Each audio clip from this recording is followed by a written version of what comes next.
राम राम राम राम राम राम राम राम राम नारायण नारायण। संबंध पहले यजन पूजन और भोजन के द्वारा जो श्रद्धा बताई उससे शास्त्र विधि का अज्ञता पूर्वक त्याग करने वालों की स्वाभाविक निष्ठा माने रुचि की तो पहचान हो जाती है। परंतु जो मनुष्य व्यापार खेती आदि जीविका के कार्य करते हैं अथवा शास्त्र वेद यज्ञ आदि शुभ कर्म करते हैं, उनकी स्वाभाविक रुचि की पहचान कैसे हो ये बताने के लिए यज्ञ तप और दान के तीन भेदों का प्रकरण प्रारंभ करते हैं। अफलाकांक्षिभिर्यज्ञो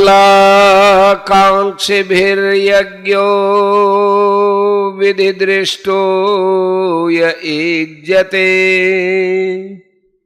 यष्टव्यमेवेति मनः समाधाय सात्विक।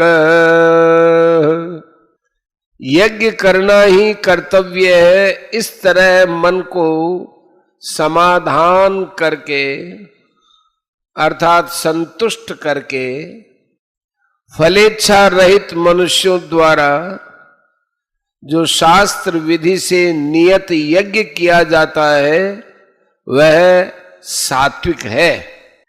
व्याख्या यष्टव्यमेवेति, जब मनुष्य शरीर मिल गया और अपना कर्तव्य करने का अधिकार भी प्राप्त हो गया तो अपने वर्ण आश्रम में शास्त्र की आज्ञा के अनुसार यज्ञ करना मात्र मेरा कर्तव्य है।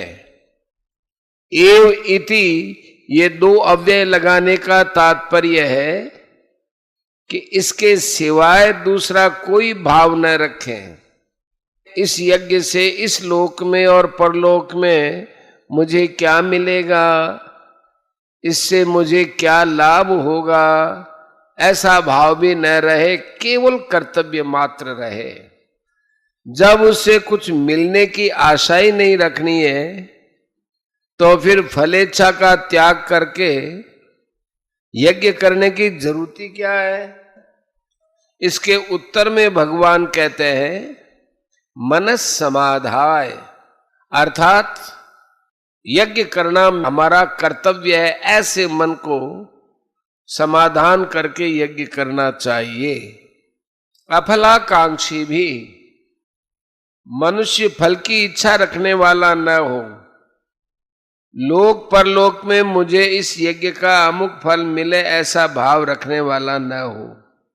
यज्ञो विधि दृष्टो युज्यते, शास्त्रों में विधि के विषय में जैसी आज्ञा दी गई है उसी के अनुसार ही यज्ञ किया जाए। इस प्रकार से जो यज्ञ किया जाता है वो सात्विक होता है, स सात्विक है। सात्विकता का तात्पर्य, सात्विकता का क्या तात्पर्य होता है, अब इस पर थोड़ा विचार करें।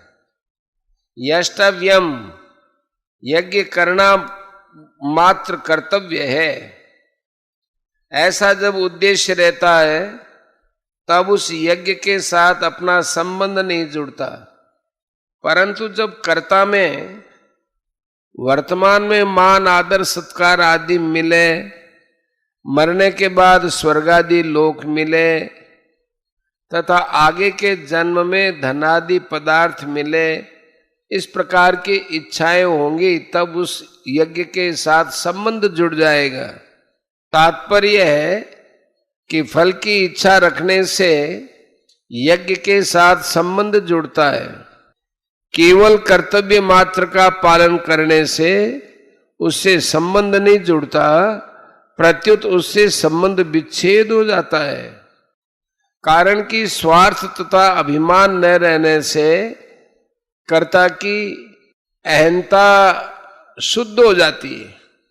इसमें एक बड़ी मार्मिक बात यह है कि कुछ भी कर्म करने में कर्ता का कर्म के साथ संबंध रहता है, कर्म कर्ता से अलग नहीं होता है, कर्म कर्ता का ही चित्र होता है, अर्थात जैसा कर्ता होगा वैसा ही कर्म होंगे। इसी अध्याय के 3 श्लोक में भगवान ने कहा है, यो यत् श्रद्धः स एव सः, अर्थात जो जैसी श्रद्धा वाला है वैसा ही उसका स्वरूप होता है और वैसा ही उससे कर्म होता है। तात्पर्य यह है कि कर्ता का कर्म के साथ संबंध होता है और कर्म के साथ संबंध होने से कर्ता का बंधन होता है। केवल कर्तव्य मात्र समझकर कर्म करने से कर्ता का कर्म के साथ संबंध नहीं रहता, अर्थात कर्ता मुक्त हो जाता है। केवल कर्तव्य मात्र समझकर कर्म करना क्या है? अपने लिए कुछ नहीं करना है, सामग्री के साथ मेरा कोई संबंध नहीं है, मेरा देश काल आदि से भी कोई संबंध नहीं है। केवल मनुष्य होने के नाते जो कर्तव्य प्राप्त हुआ है उसको कर देना है। ऐसा भाव होने से कर्ता फलाकांक्षी नहीं होगा और कर्मों का फल कर्ता को बांधेगा नहीं, अर्थात यज्ञ की क्रिया और यज्ञ के फल के साथ कर्ता का संबंध नहीं होगा। गीता कहती है, कायेन मनसा बुद्धिया केवलैर इंद्रियैरपि, 5:11, अर्थात शरीर, इंद्रियां आदि करण, यज्ञ करने में उपयोगी सामग्री आदि उपकरण और स्थान आदि अधिकरण, किसी के साथ हमारा संबंध न हो। यज्ञ की क्रिया का आरंभ होता है और समाप्ति होती है, ऐसे ही उसके फल का भी आरंभ होता है और समाप्ति होती है। क्रिया और फल दोनों उत्पन्न होकर नष्ट होने वाले हैं और स्वयं नित्य निरंतर रहने वाला है, परंतु वह स्वयं क्रिया और फल के साथ अपना संबंध मान लेता है। इस माने हुए संबंध को जब तक नहीं छोड़ता तब तक वह जन्म मरण रूप बंधन में पड़ा रहता है। फले सक्तो निबध्यते। एक विलक्षण बात है, गीता में जो सत्वगुण कहा गया है वह संसार से संबंध विच्छेद करके परमात्मा की तरफ ले जाने वाला होने से सत अर्थात निर्गुण हो जाता है। देवी संपत्ति में भी जितने गुण हैं वे सब सात्विक ही हैं, परंतु दैवी संपत्ति वाला तभी परमात्मा को प्राप्त होगा जब वह सत्व गुण से ऊंचा उठेगा, अर्थात जब गुणों के संग से सर्वथा रहित हो जाएगा